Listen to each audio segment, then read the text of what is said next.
Hola, bienvenidos a Esquina Literaria. Les estoy compartiendo la lectura de este libro, El Green New Deal Global, de Jeremy Rifkin. Seguimos en el capítulo número 6 y hoy vamos a leer Recuperar las infraestructuras. Espero que les guste.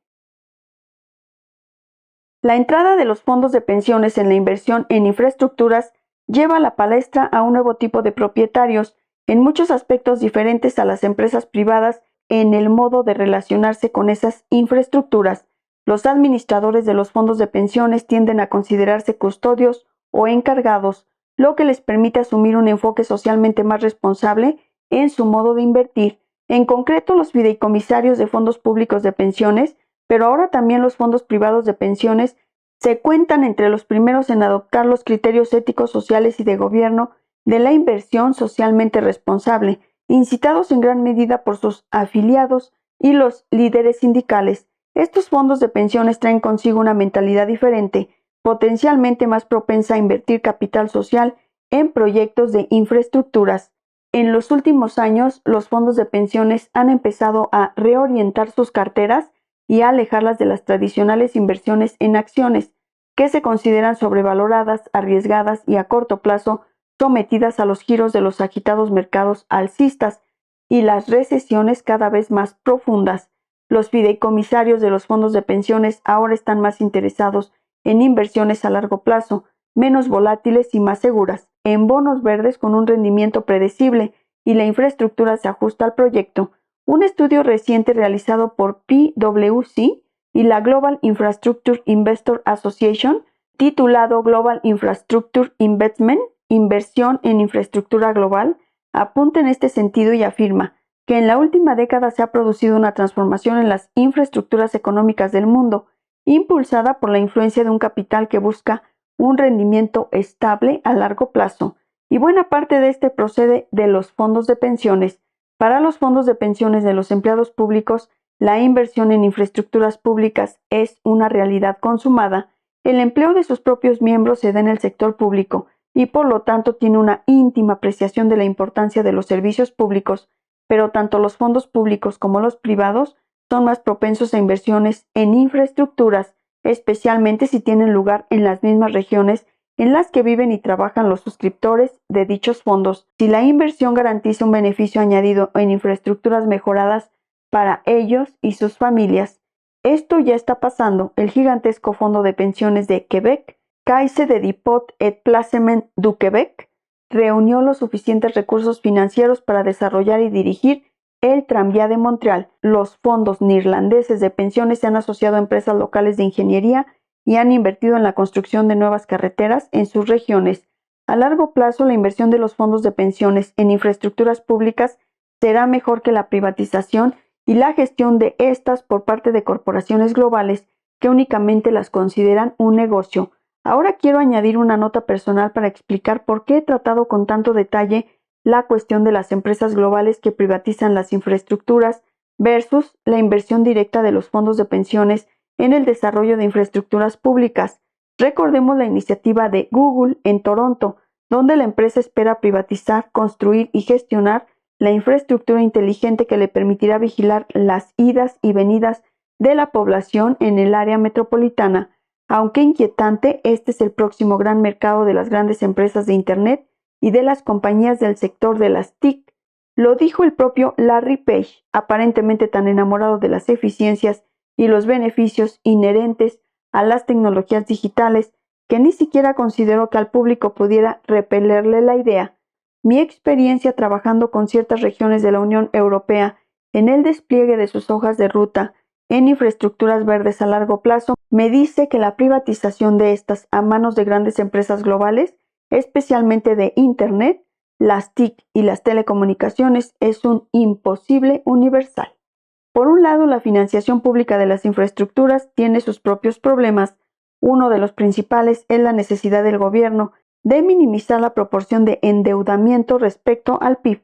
Esto es una exigencia en la Unión Europea, en Estados Unidos. Los gobiernos estatal y local son conscientes de las mismas restricciones y saben que el tipo de inversión necesaria no procederá de un alza proporcional en los impuestos o de un ahondamiento de la deuda. Por lo tanto, ¿cómo abrirse paso en el laberinto y encontrar una fórmula pragmática para financiar las infraestructuras verdes e inteligentes del siglo XXI? El mensaje más oído en la comunidad financiera es que deberíamos pensar en la oportunidad de inversión que suponen los billones de dólares sin aprovechar en las reservas de capital en forma de fondos de pensiones públicos y privados. Por su parte, los fondos de pensiones están dispuestos a invertir, pero hay un truco. El verdadero problema es la ausencia de proyectos de infraestructuras para la tercera revolución industrial, a gran escala listos para invertir en ellos. Este problema no es exclusivo del mercado estadounidense, es común a todo el mundo, donde las ciudades, regiones y países juegan con miles de pequeños proyectos piloto desvinculados entre sí y con escasa iniciativa para desarrollar una transformación de la infraestructura. Por ejemplo, en la actualidad en el Reino Unido solo hay un proyecto de mega infraestructura financiado por un consorcio de fondos de pensiones, el Super Alcantarillado de Londres, de 4.200 millones de libras, conocido como el túnel del Canal del Támesis, anunciado como la mayor reforma del sistema de eliminación de residuos desde la época victoriana. Chris Ruhl, principal responsable de inversiones en Local Pension Partnership, que supervisa el fondo de pensiones Lancashire County, valorado en 12.000 millones de libras, dice sin rodeos: mi percepción es que los fondos de pensiones son muy receptivos a invertir en infraestructuras británicas. El problema es la oferta y la demanda. Hay más dinero buscando inversiones que inversiones disponibles. Eso hace caer la rentabilidad.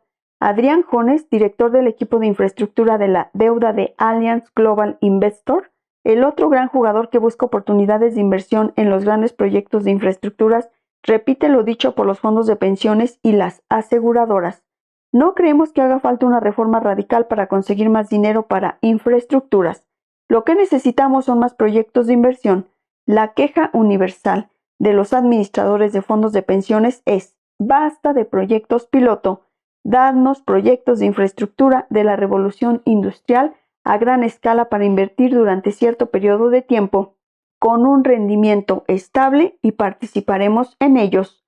En resumen, con los gobiernos municipales del condado y estatales de Estados Unidos incómodos ante la perspectiva de aumentar la proporción de su deuda respecto al PIB, o ante la idea de subir los impuestos para financiar proyectos de infraestructuras a gran escala, y con los fondos de pensiones listos para invertir, existen las condiciones para una colaboración a largo plazo capaz de llevar rápidamente a buen puerto la transición de regiones enteras del país a unas infraestructuras públicas verdes y de carbono cero. Hay otro inconveniente que tiene que ser abordado para llevar a Estados Unidos a la línea de salida del Green New Deal. La mayor parte de la inversión en infraestructuras locales se financia mediante bonos municipales libres de impuestos. Esto plantea un problema. Los gobiernos locales a menudo eligen financiar proyectos de infraestructuras a través de la contratación pública en lugar de llegar a acuerdos financieros con empresas privadas en colaboraciones público-privadas,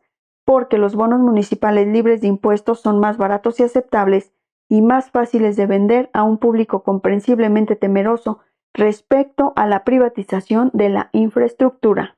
Sin embargo, las empresas privadas a su vez se quejan de que a menudo no pueden competir con inversiones más económicas que han sido posibles gracias a los bonos municipales exentos de impuestos, y no pueden justificar el menor rendimiento de las inversiones que tendrían que aceptar para conseguir un acuerdo de colaboración público-privada. No obstante, los fondos de pensiones han demostrado una gran voluntad de invertir en bonos municipales verdes e incluso de aceptar un rendimiento inferior por la oportunidad de convertirse en socios de inversión de los gobiernos locales, porque su interés primordial es garantizar un rendimiento estable para los afiliados a sus fondos de pensiones. A pesar de todo, no se lanzan plenamente al mercado municipal de bonos libres de impuestos, porque los fondos de pensiones también están exentos de impuestos y por lo tanto no garantizan un valor adicional al invertir en bonos municipales exentos de impuestos. Ahora, sin embargo, los asesores de fondos de pensiones plantean una nueva propuesta que está ganando fuerza a medida que las ciudades y los estados intentan seducir a la reserva de fondos de pensiones públicos y privados para que compren bonos públicos verdes. La idea es proporcionarles un incentivo en forma de créditos fiscales para invertir en bonos públicos verdes. David Seltzer, de Mercator Advisors, introdujo la idea en el Congreso Nacional sobre sistemas de jubilación para el empleo público en 2017. Seltzer sugirió que los fondos de pensiones podrían rentabilizar los créditos fiscales vinculados a la deuda o las inversiones en acciones. Explicó que los fondos de pensiones podrían convertir los créditos fiscales no reembolsables en dinero, contrastándolos con su pasivo en el Tesoro de Estados Unidos y abonar la retención impositiva de los jubilados a cuenta de los beneficios pagados. A diferencia de los voluminosos esquemas de ventajas fiscales que en el Código Federal Tributario benefician a las corporaciones globales, a una serie de industrias subvencionadas, a la comunidad financiera y a las grandes fortunas, estos créditos fiscales, aunque pequeños en comparación, están pensados para proporcionar el rendimiento suficiente para permitir a los fondos de pensiones invertir en bonos verdes que financien los proyectos de infraestructuras del país. El beneficio extra es que si los créditos fiscales se instituyen para permitir que miles de millones de dólares en fondos de pensiones se desinviertan de la industria de los combustibles fósiles y se reinviertan en infraestructuras de la tercera revolución industrial y el Green New Deal, esto no solo contribuiría a garantizar la jubilación de 73 millones de estadounidenses, sino que además aseguraría el bienestar de su descendencia en un mundo gobernado por el cambio climático.